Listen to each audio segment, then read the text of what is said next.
Ya.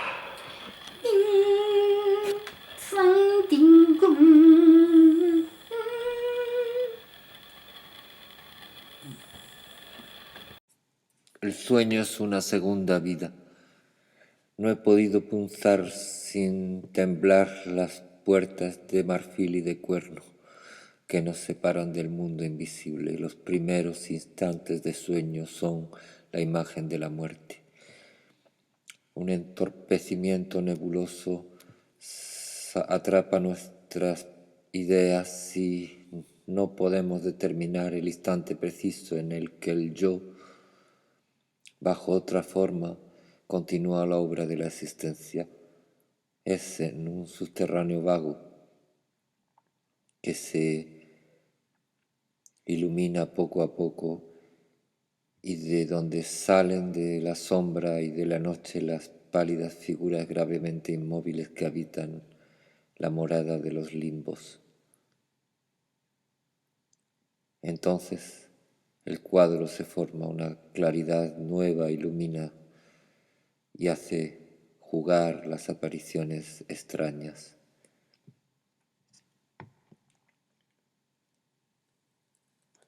El mundo de los espíritus se abre para nosotros.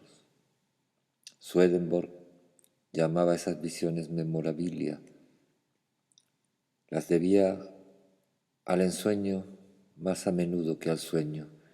El asno de oro de Apuleyo, la Divina Comedia de Dante son los modelos poéticos de esos estudios del alma humana. Voy a intentar, según su ejemplo, transcribir las impresiones de una larga enfermedad que me ha ocurrido toda entera en los misterios del espíritu, y no sé por qué me sirvo de este término enfermedad, porque nunca, en cuanto a lo que es de mí mismo, nunca me he sentido mejor y más sano. A veces creía que mi fuerza y mi actividad se duplicaban y me parecía saberlo todo, todo entenderlo. La imaginación me traía delicias infinitas.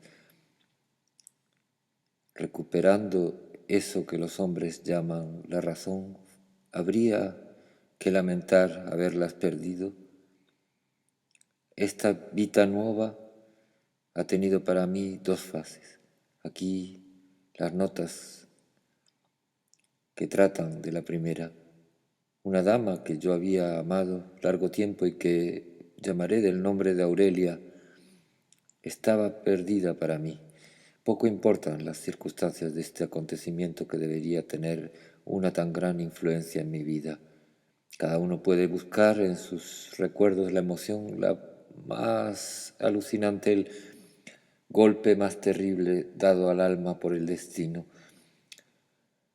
Hay entonces que resolverse a morir o a vivir. Yo diría más tarde por qué no he escogido la muerte, condenado por ella a la que amaba, culpable de una falta de la que no esperaba ya el perdón. No me quedaba más que lanzarme en las embriagueces vulgares. Afectaba la alegría y el descuido. Corría al mundo locamente tomado por la variedad y el capricho. Amaba sobre todo los trajes y las costumbres extrañas de las poblaciones lejanas, y me parecía que me desplazaba allí de esa manera a las condiciones del bien y del mal, los términos, para así decir, de eso que es sentimiento para nosotros franceses. Qué locura, me decía yo, amar así, con un amor platónico, una mujer que no nos ama. Esa es la culpa de mis lecturas. He tomado en serio las invenciones de los poetas y me he hecho una Laura o una Beatriz de una persona ordinaria de mi siglo. Pasemos a otras intrigas y esta será pronto olvidada. El aturdimiento de un alegre carnaval en una ciudad de Italia me sacó de todas mis ideas melancólicas. Yo estaba tan contento del alivio que experimentaba que hacía parte de mi alegría a todos mis amigos y en mis cartas les daba por estado constante de mi espíritu lo que no era más que una sobreexcitación febril. Un día llegó a la ciudad una mujer de una gran fama que me tomó en amistad y que, habituada a gustar y a sorprender y deslumbrar,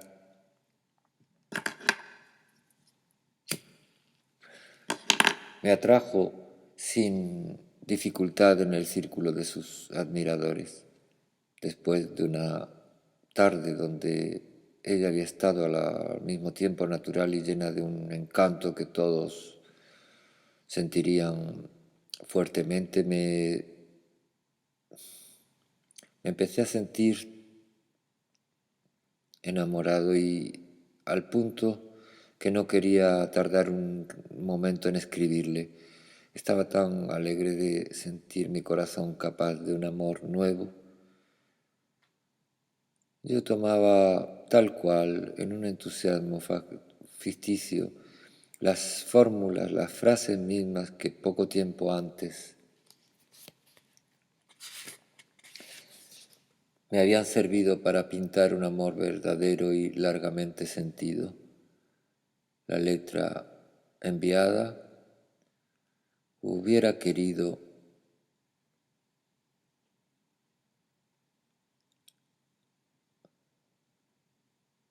interceptarla y habría soñado en la soledad que me parecía una profanación de mis recuerdos.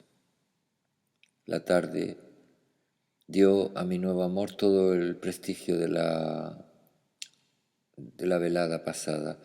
La señora se mostró sensible a lo que yo le había escrito y, manifestando un cierto asombro de mi febril fervor y repentina, yo había franqueado en un día varios grados de sentimiento que se pueden concebir por una mujer con apariencia de sinceridad.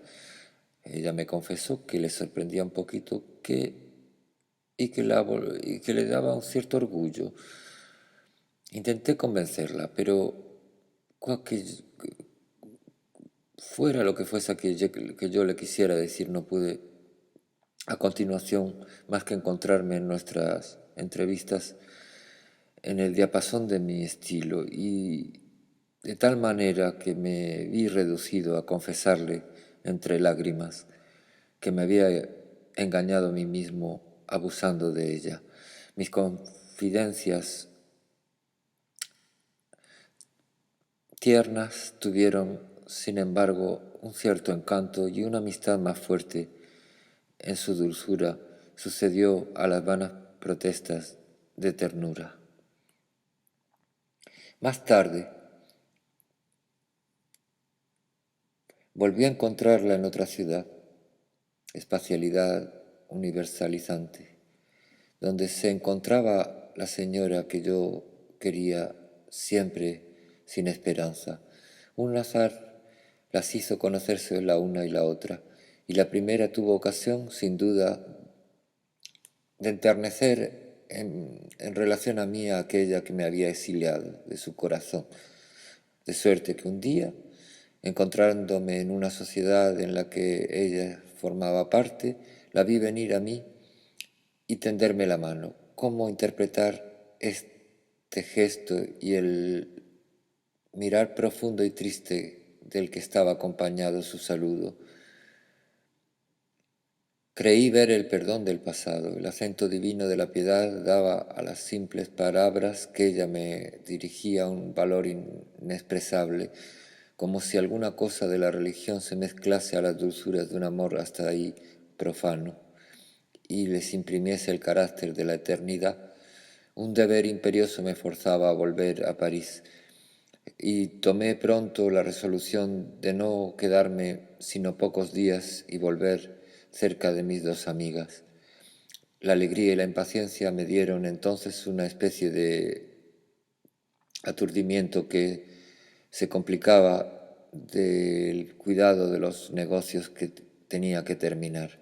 Una tarde hacia medianoche subía un faubourg donde se encontraba mi casa cuando, levantando los ojos por azar, encontré el número de una casa a la- iluminado por un reverber. Ese nombre, ese número era el de mi edad. Pronto, bajando los ojos, vi delante de mí una mujer muy pálida, con los ojos cabos, que me parecía tener los rasgos de Aurelia. Me dije, es su muerte o la mía que me es anunciada, pero no sé por qué me quedé en la última suposición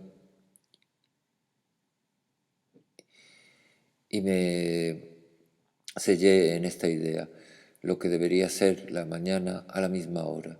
Esa noche tuve un sueño que me confirmó en mi pensamiento. Erraba en un vasto edificio compuesto de varias salas, de las cuales unas eran consagradas al estudio, otras a la conversación o a las discusiones filosóficas. Me paraba con interés en una de las primeras y creí reconocer mis ancianos maestros y mis ancianos discípulos. Las lecciones, condiscípulos, perdón, compañeros de clase. Las lecciones continuaban sobre los autores griegos y latinos con un ronroneo monótono que parecía una plegaria a la diosa Mnemosine. Pasaba a otra sala donde tenían lugar conferencias filosóficas. Tomé parte algún tiempo y después salí para buscar mi cuarto en una especie de hotel de escaleras inmensas lleno de viajeros ocupados.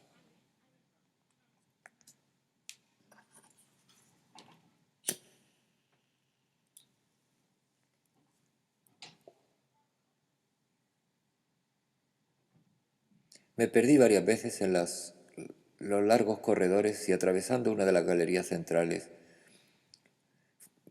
Fui sor- Me impactó un espectáculo extraño, un ser de una gran dimensiones desmesuradas, hombre o mujer, no sé, Voletea- eh, aleteaba penosamente encima del espacio y parecía debatirse con las nubes espesas. Faltándole aliento y fuerza, cayó al final en medio de la corte oscura, el patio oscuro, enganchándose y arrugándose las alas a lo largo de los techos y balustres. Pude contemplarlo un instante. Estaba colorado de tinturas bermejas y sus alas brillaban de mil reflejos cambiantes. Vestido de una larga falda de pliegues antiguos, parecía el ángel de la melancolía de Alberto Durero. No pude impedirme lanzar gritos de terror que me despertaron sobresaltado. Al día siguiente me precipité a ver a mis amigos. Les daba mis adiós, mi despedida mentalmente y sin decirles nada de lo que me ocupaba el espíritu, diserté calurosamente sobre temas místicos. Les sorprendí con una elocuencia particular. Me parecía que lo sabía todo, que los misterios del mundo se revelaban a mí en esas horas supremas. La tarde, cuando la hora fatal parecía aproximarse, disertaba con dos amigos a la mesa de un círculo sobre la pintura y sobre la música, definiendo en mi punto de vista la generación de los colores y el sentido de los números. Uno de ellos, llamado Pablo, quiso reconducirme a mi casa y le dije que yo no volví allí. ¿Dónde vas?, me dijo. A Oriente. y mientras que me acompañaba, me puse a buscar en el cielo una estrella que creía conocer, como si ella tuviese alguna influencia en mi destino. Habiéndola encontrado, continué mi camino, siguiendo las calles en dirección de las cuales ella estaba visible, marcando, para así decir, delante de mi destino, y queriendo percibir la estrella hasta el momento en que la muerte debía golpearme. Llegué, entre tanto, a la confluencia de tres calles. No quería ir más lejos. Me parecía que mi amigo desplegaba una fuerza sobrehumana para hacerme cambiar de lugar. Se agrandaba a mis ojos y tomaba los rasgos de un apóstol. Creía ver el lugar donde estábamos elevarse y perder las formas que le daba la configuración urbana.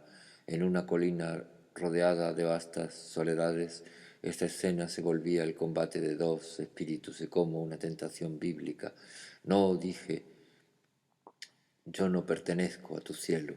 En esta estrella están aquellos que me esperan, son anteriores a la revelación que tú has anunciado. Déjame irme con ellos porque la que yo amo les pertenece y está allí donde debemos encontrarnos.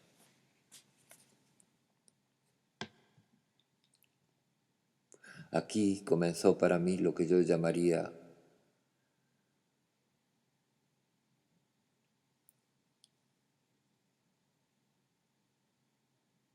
la expansión del sueño en la vida real.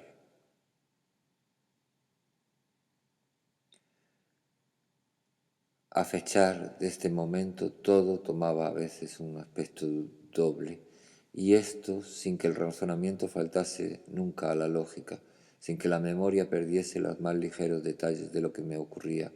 Solamente mis acciones insensatas en apariencia estaban sometidas a lo que se llama ilusión según la razón humana.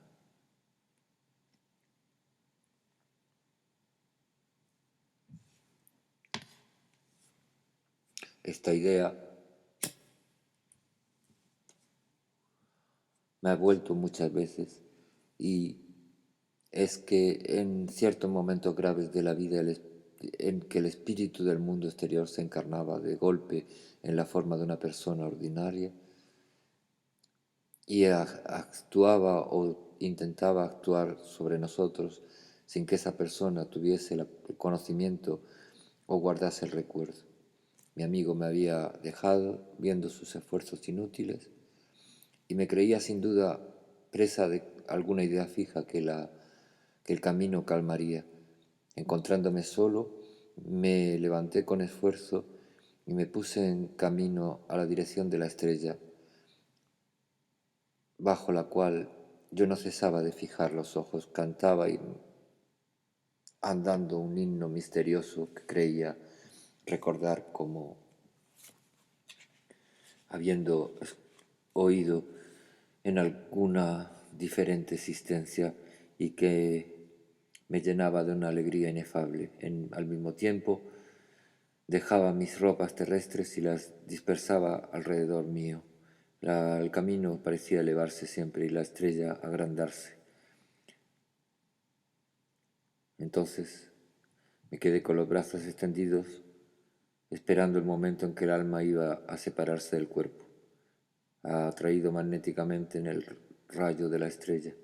Entonces sentí un escalofrío. El desdeño de la tierra y de esos que yo amaba me tomó el corazón y suplicaba ardientemente en mí mismo al espíritu que me llevase a él. Y me parecía que descendía entre los hombres, una ronda de noche me rodeaba. Tenía entonces la idea que me había vuelto muy grande y que todo inundado de fuerzas eléctricas iba a darle la vuelta a todo lo que se me aproximaba. Y había alguna cosa de cómico en el cuidado que tomaba en pelearme con las fuerzas y la vida de los soldados que me habían recogido. Si yo no pensaba que la misión de un escritor es analizar sinceramente lo que siente en las graves circunstancias de la vida, y si no me propusiese un fin que yo considero útil, no me pararía aquí y intentaría escribir lo que sentí a continuación como una serie de visiones insensatas quizás o vulgarmente enfermas, extendido en un campo, en un lecho de campaña. Creí ver el cielo desvelarse y abrirse en mil aspectos de magnificencias inauditas.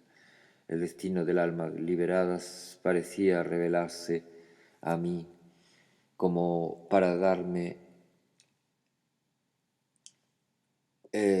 hacerme arrepentir de haber querido tomar pie de todas las fuerzas de mi espíritu sobre la tierra que iba a dejar.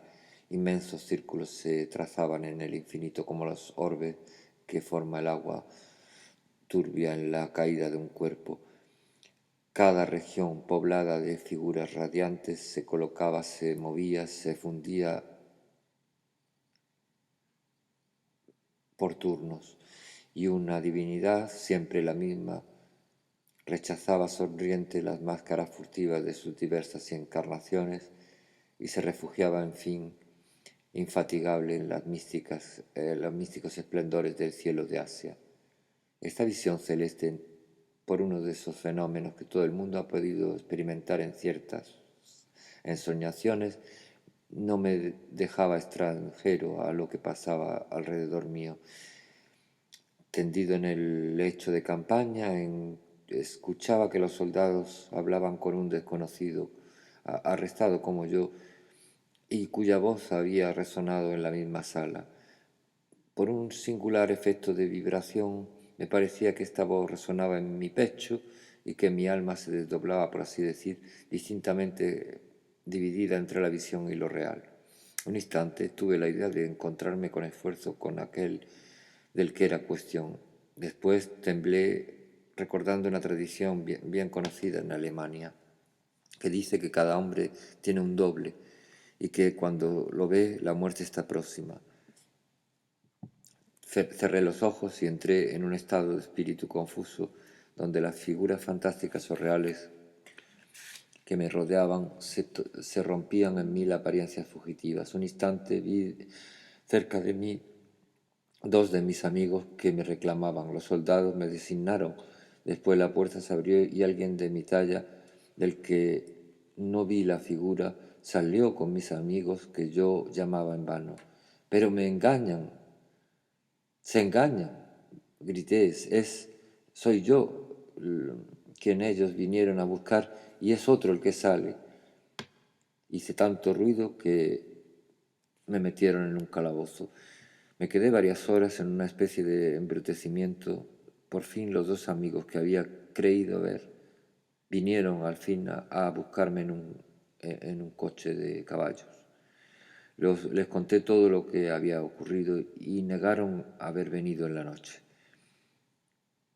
Cené con ellos bastante tranquilamente, pero a medida que la noche aproximaba me parecía que iba a lamentar la hora misma en que en la velada pasada había arriesgado a ser fatal.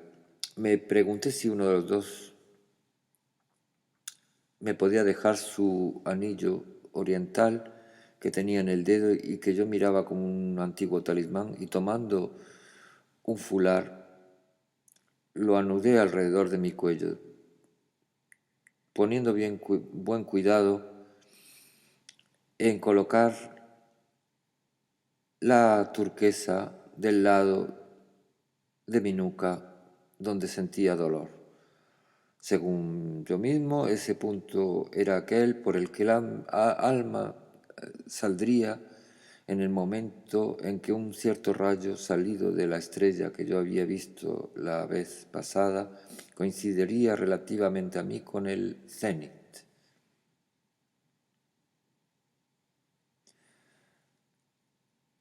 Sea por azar, sea por el efecto de mi fuerte preocupación, caí fulminado a la misma hora que la vez pasada y me pusieron en una cama y durante largo tiempo perdí el sentido y el vínculo de las imágenes que se ofrecían a mí.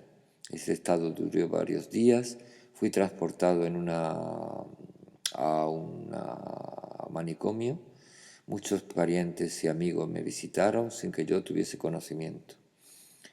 La única diferencia para mí de la velada y del sueño era que en la primera todo se transfiguraba a mis ojos. Cada persona que se me aproximaba parecía cambiada. Los objetos materiales tenían como una penumbra que modificaba la forma. Y los juegos de la luz, las combinaciones de colores se descomponían de manera que me distraían con una especie de serie constante de impresiones que se vinculaban entre sí y de las cuales el sueño, más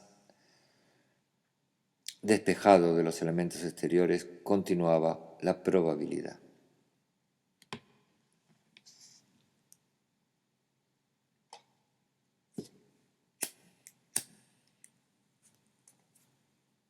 Una tarde creí ver con certidumbre que era transportado a los bordes del Rin, el río Rin.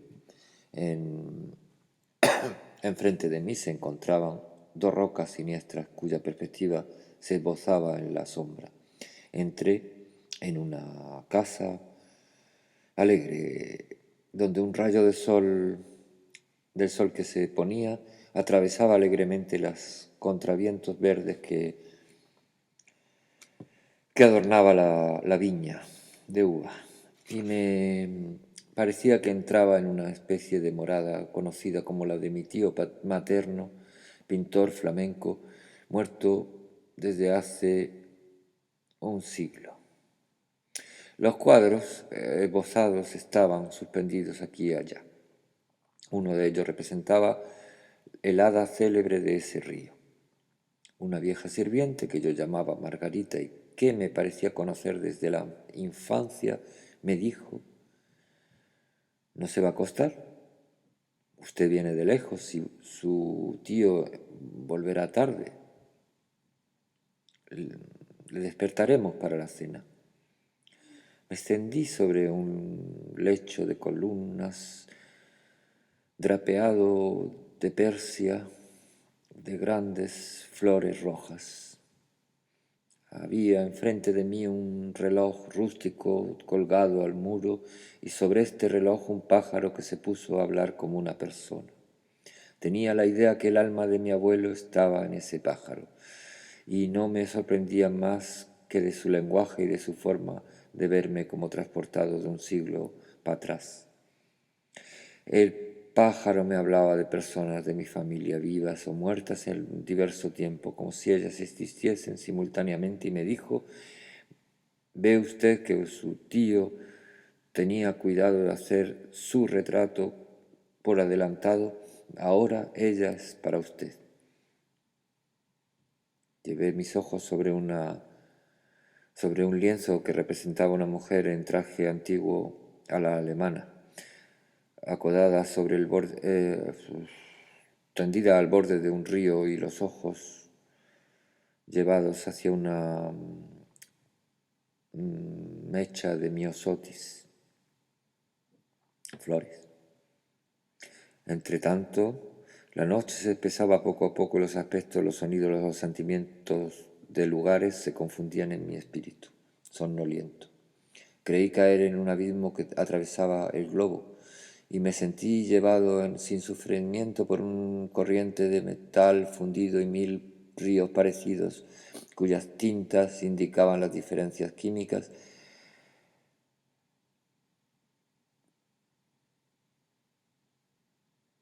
araban el seno de la tierra como barcos y venas que serpentean entre los lóbulos del cerebro. Todos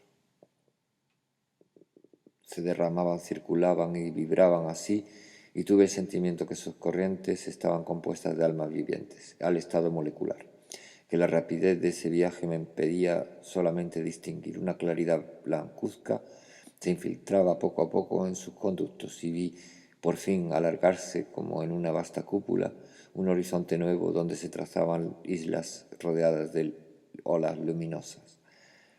Me encontré con una costa alumbrada del día sin sol y vi un viejo que cultivaba la tierra.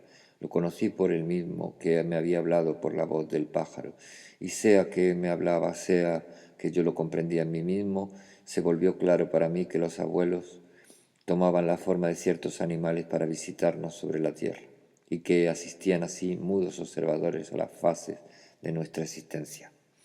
El viejo dejó su trabajo y me acompañó hasta una casa que se elevaba cerca de allí. El paisaje que nos rodeaba me recordaba el de un país de Flandes, del Flandes francés, donde mis padres habían vivido y se encontraban sus tumbas. El campo, rodeado de bosques,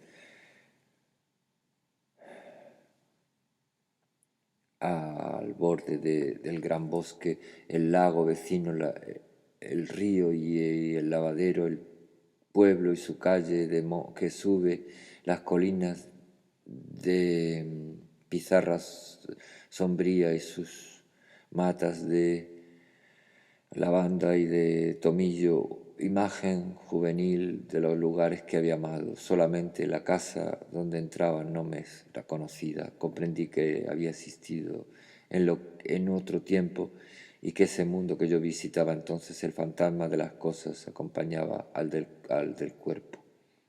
Entraba en una vasta sala donde muchas personas estaban reunidas. Entre todas yo encontraba las figuras conocidas, los rasgos de los parientes muertos que había llorado y que se encontraban entre todos vestidos de las ropas más antiguas. Me hacían la misma acogida paternal.